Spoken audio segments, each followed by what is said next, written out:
எல்லோருக்கும் வணக்கம். எல்லோரையும் செங்கோ அகாடமி யூடியூப் சேனலுக்கு வரவேற்கிறோம். இந்த காணொளியில் நாம் பார்க்கவிருப்பது பொதுத்தமிழ் 8th Tamil test number 4.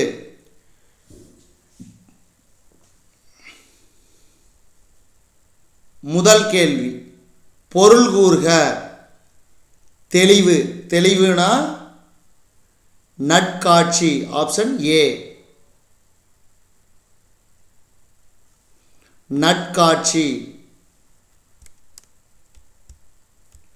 திறத்தன, தன்மையுடையன.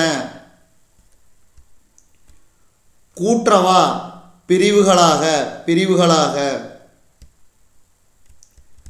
பூனாய்னா அணிகலன்களை அணிந்தவளே.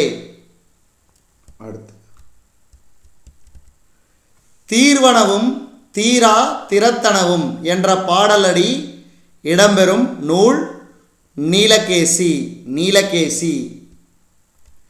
Neelakesi ஐஞ்சிறுகாப்பியங்களுள் ஒன்று. அடுத்தது, பொருள் கூறுக. பிணினா துன்பம், அதாவது நோய். அப்போ நோய், துன்பம் எல்லாம் பொருள் கூறுக. அதே மாதிரி இதுக்கு எதிர்ச்சொல் மருந்து. நோய்க்கு எதிர்ச்சொல் மருந்து, அதாவது இன்பம். இந்த துன்பத்துக்கு எதிராக இன்பம், இந்த மாதிரி வச்சுக்கலாம். அடுத்தது, ஓர்தல் நல்லறிவு. அடுத்து, பிறவார், பிறக்க மாட்டார். மக்களின் உடலுக்கும் உள்ளத்திற்கும் துன்பம் தருவன, அது கண்டிப்பா நோய்கள். உள்ளத்தில் தோன்றும் தீய எண்ணங்களால் ஏற்படும் துன்பங்களையும் நோய்கள் என்று நம் முன்னோர் கூறினர்.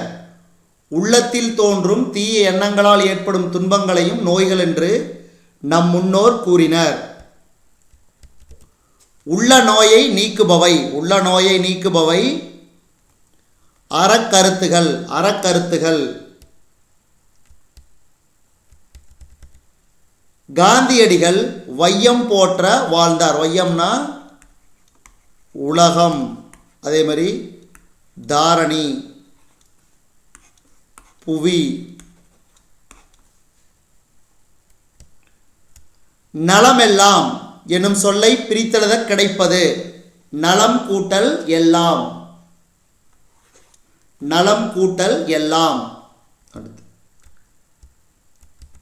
இடம் கூட்டல் எங்கும் என்பதனை சேர்த்தெழுத கிடைக்கும் சொல் இடமெங்கும். கவிமணி என போற்றப்படுவர் தேசிக விநாயகனார். நித்தம் நாள்தோறும், அதாவது சினிமா பாட்டு கொடுக்கு. நித்தம் நெல்லிச்சோறு நெய்மணக்கும் கத்திரிக்காய், அந்த மாதிரி நித்தம்னா நாள்தோறும், தினம். மட்டுனா அளவு. அதாவது சுண்டக்காய்ச்சி அப்படிம்பாங்க இல்லைங்களா, பாலை சுண்டக்காய்ச்சி, நன்கு காய வைத்தல். வையம் உலகம். தேசிக விநாயகனார் பிறந்த ஊர் தேரூர். கவிமணி ஆசிரியராக பணியாற்றிய ஆண்டுகள் 36 ஆண்டுகள். அதிகமாக உண்டால் டேஸ் தடுமாறும், செரிமானம்.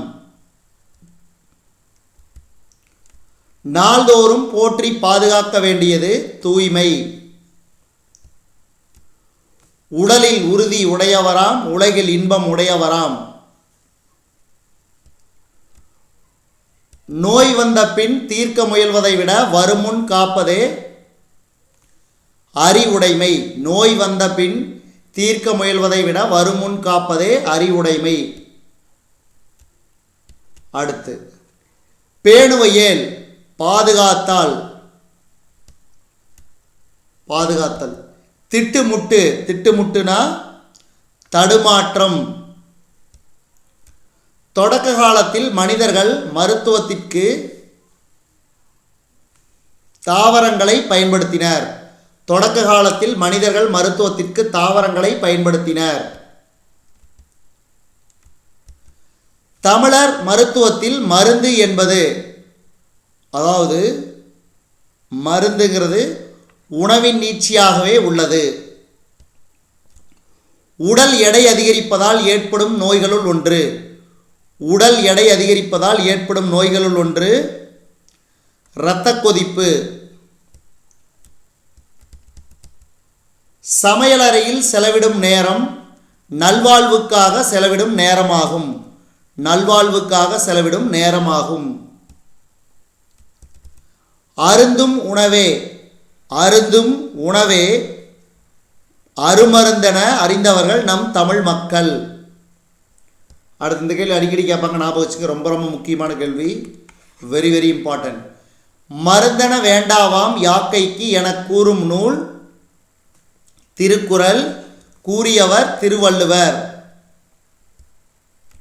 தமிழர்கள் பின்பற்றிய மருத்துவ முறை டேஸ் சார்ந்த மருத்துவ முறை, மரபு சார்ந்த மருத்துவ முறை.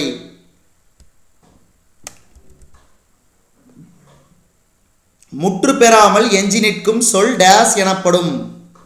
எச்சம். கீழ்காணும் சொற்களில் பெயரெச்சம். பார்த்த.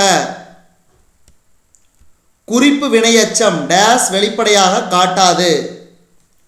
காலத்தை வெளிப்படையாக காட்டாது. அடுத்து பாருங்க, கலை சொற்கள். அது ஒரு சிலது இந்த காணொளியில் பார்க்கிறோம். பக்க விளைவுனா சைடு எஃபெக்ட்.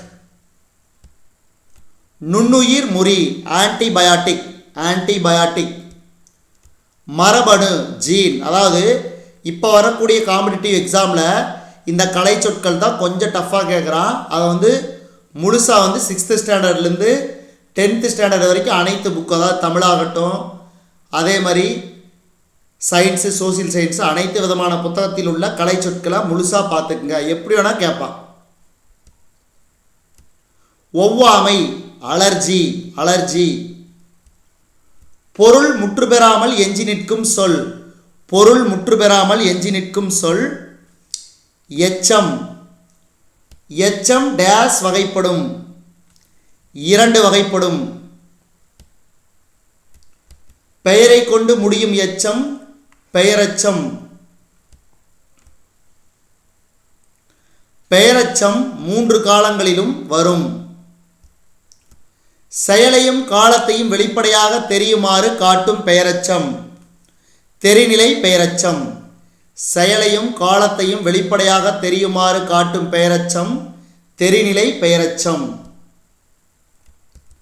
பெயரெச்சம் டேஸ் வகைப்படும். 2 வகைப்படும். செயலையோ காலத்தையோ தெளிவாக காட்டாமல் பண்பினை மட்டும் குறிப்பாக காட்டும் பெயரெச்சம். செயலையோ காலத்தையோ தெளிவாக காட்டாமல் பண்பினை மட்டும் குறிப்பாக காட்டும் பெயரெச்சம் குறிப்பு பெயரெச்சம். வினையை கொண்டு முடியும் எச்சம் வினையெச்சம். வினையெச்சம். நன்றி, வணக்கம்.